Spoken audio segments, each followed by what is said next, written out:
Bismillahirrahmanirrahim. Assalamualaikum warahmatullahi wabarakatuh. Alhamdulillahi rabbil alamin. Wabihi nasta'inu ala umurid dunya waddin. Wa ala alihi wa sahbihi ajma'in, amma ba'd. Para pecinta Al-Quran yang dirahmati oleh Allah subhanahu wa ta'ala, langsung saja insyaAllah pada video kali ini kita akan membahas tip ataupun cara bagaimana kita bisa cinta kepada Al-Quran, ya. Gimana sih caranya agar kita bisa cinta kepada Al-Quran? Karena baca Al-Quran itu merasa berat kadang. Yang bagi yang sudah bisa, bagi yang belum bisa, kadang kita punya keinginan, ya, untuk membaca Al-Quran, punya keinginan, tapi tidak punya kemauan. Banyak orang punya keinginan tapi tidak punya kemauan dalam belajar. Hanya ingin saja tapi tidak mau untuk melakukannya. Ya. Jadi dalam cinta Al-Quran itu kita harus punya keinginan dan punya kemauan, baru kita bisa sukses membaca Al-Quran. Nanti setelah itu baru kita bisa menikmati Al-Quran, dan sukses itu diraih berawal dari Al-Quran. Jadi ngapain susah-susah belajar Al-Quran, belajar tajwid, kan? Tapi setelah bisa tidak mau mempergunakan, tidak mau membaca Al-Quran. Jadi buat apa? Ilmunya buat apa juga? Hanya sekedar tahu, ya kan? Maka dalam video ini kita akan membahas tentang bagaimana caranya agar kita bisa cinta kepada Al-Quran. Nah, cara kita bisa cinta kepada Al-Quran itu ada 4, ya. Yang pertama, dipaksa dulu. Yang pertama dengan cara dipaksa, yaitu paksa diri, ya. Yang kedua dengan cara kebiasaan. Yang kedua dengan cara kebiasaan. Yang ketiga kebutuhan. Yang keempat baru kenikmatan.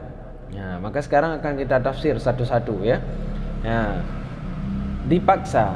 Ini saya belajar dari satu kitab, terjemah kitab tentang Itqan wa Ulumul Quran, ya. Bagaimana caranya, tentang cara-cara kita bisa biar cinta kepada Al-Quran. Yang pertama dipaksa. Makna ikrahun nafsi ini memaksa diri. Kita paksakan diri untuk tilawah, suka ataupun benci, ringan ataupun berat. Jadi kita harus memaksa diri untuk membaca Al-Quran, baik itu berat ataupun baik itu kita benci, baik apapun, rintangan apapun kita lawan, kita paksa. Misalnya habis subuh kita baca dengan cara suara kecil, ya. Misalnya kita baca 2 halaman aja, atau 2 halaman setengah gitu, atau 2 lembar setengah gitu kan, atau 1 lembar aja boleh habis subuh. Biasa. Yang pertama memaksa diri dulu, paksakan diri untuk tilawah, untuk membaca Al-Quran, suka ataupun benci ataupun apapun rintangannya, pokoknya baca. Saya harus baca Quran ini, jangan pegang HP dulu. Gitu, ya. Itu yang pertama, dengan cara paksa diri. Itu cara paling ampuh. Karena sesuatu yang kita benci kalau kita paksa pasti bisa.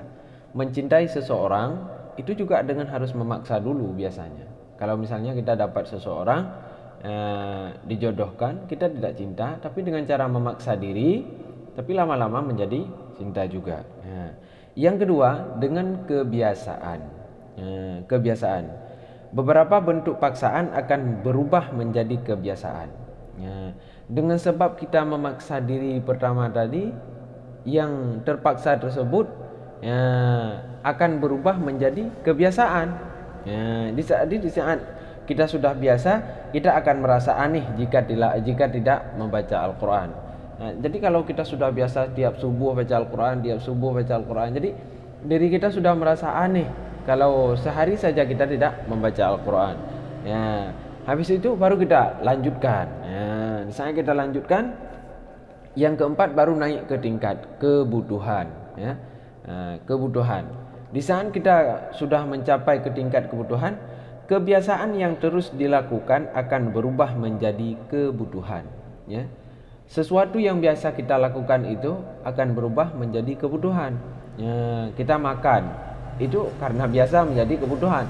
Makan nasi, kenapa kita makan nasi menjadi kebutuhan? Karena itu sering kita lakukan. Orang Arab jarang makan nasi, makan roti. Bisa juga, kenapa? Karena yang sering makan roti, ya gitu, ya. Di tahap ini sudah mulai tumbuh benih-benih cinta Al-Quran.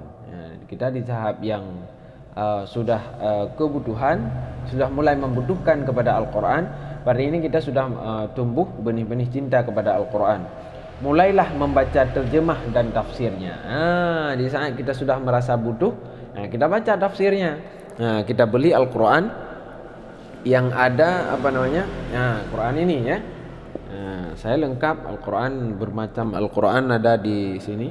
Ada sekitar 10 Al-Quran di sini. Bermacam Al-Quran ada ini. Jadi saat kita sudah membutuhkan, sudah kebutuhan, baru kita baca. Misalnya contoh, kita buka. Kita ketemu halaman 32 misalnya.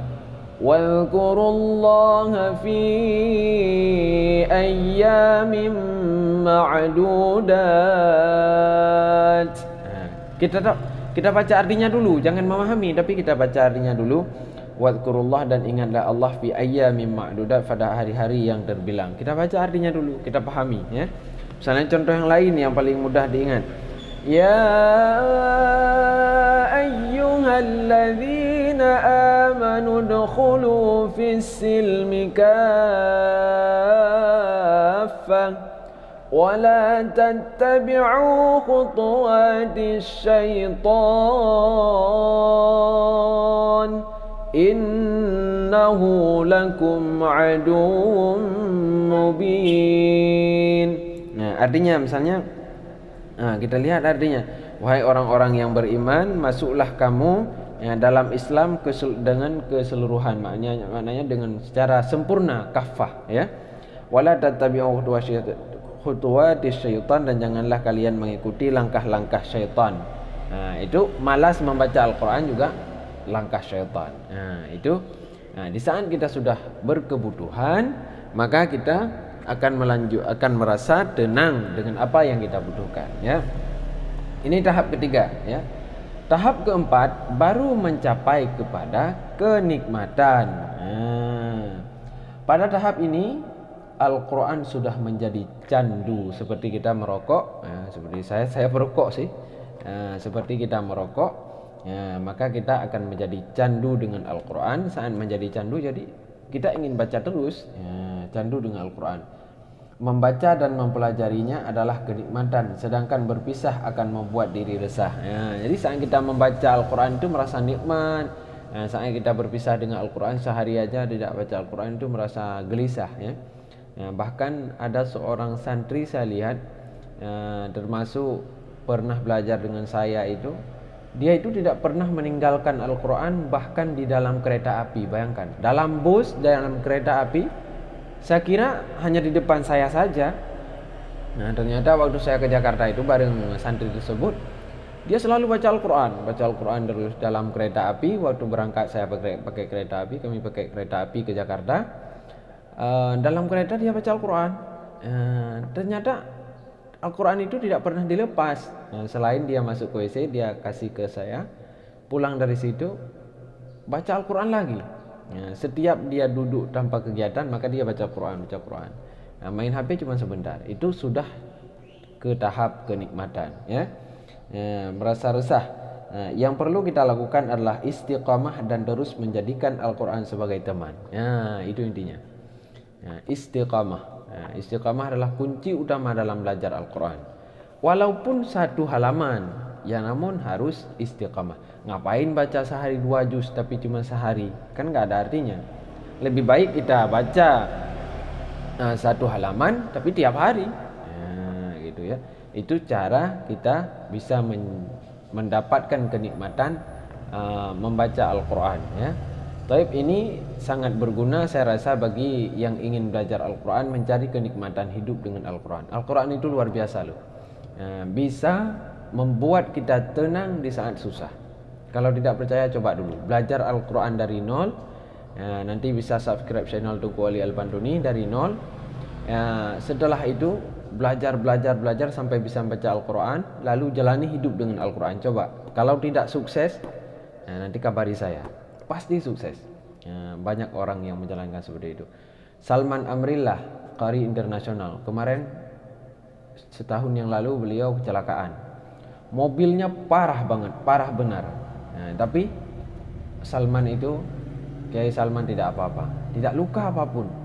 Kemarin lagi baru 5 hari atau 6 hari yang ke belakang, Kiai Qari internasional juga, Mukmin Al Mubarak, kecelakaan juga, mobilnya parah benar, tapi orangnya tidak apa-apa. Siapa yang melindunginya? Allah.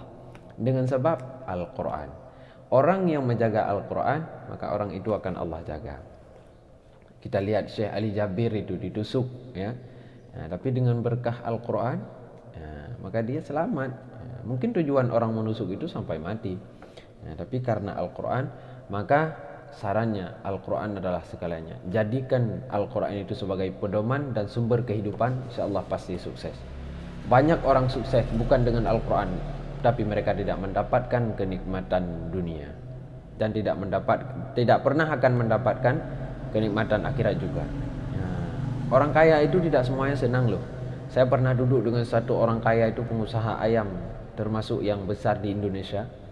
Kekayaannya udah triliunan. Saya tanya, Pak, gimana rasanya kaya dan rasanya miskin?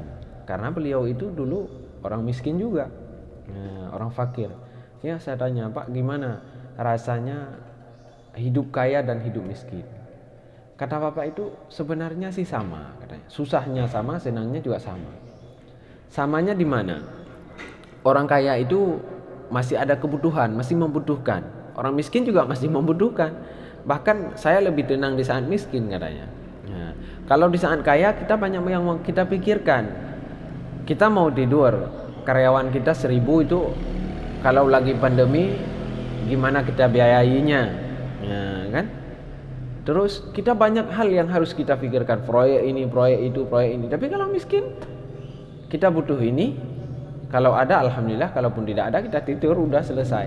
Ya, tapi kalau kaya, ya, kalau bukan kaya dengan agama, maka kita akan susah dan makin banyak pertanggungjawaban. Orang yang kaya itu seperti orang hidup miskin dan hidup kaya itu seperti orang yang belanja di mall lah istilahnya. Orang yang belanja di supermarket di hari kiamat nanti. Nah, orang belanja di supermarket bawa uang 20.000. Dia hanya sebentar. Bu, saya air ini satu. Tit, kasih uang, berangkat, udah selesai. Tapi kalau orang yang bawa uang 5 juta, yaitu orang kaya, belanjanya teh ini 2 jam belum selesai pemeriksaannya itu, dikiranya. Begitu juga dengan di akhirat nanti. Maka hiduplah seadanya asalkan kita bahagia dengan Al-Quran. Baik, semoga bermanfaat bagi kita semua. Jangan lupa subscribe channel Tahsinul Quran.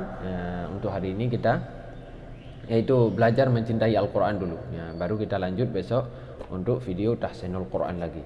InsyaAllah kita besok akan belajar video tentang Alif Lam Al-Qamariyah, ya, dan Alif Lam Asy-Syamsiyah. InsyaAllah. Jangan lupa subscribe, like dan share, komen juga video akun Tahsinul Quran. Di subscribe, didukung, semoga bermanfaat bagi kita semua. Akhiri dengan wallahul muwaffiq ila aqwamit thariq. Assalamualaikum warahmatullahi wabarakatuh.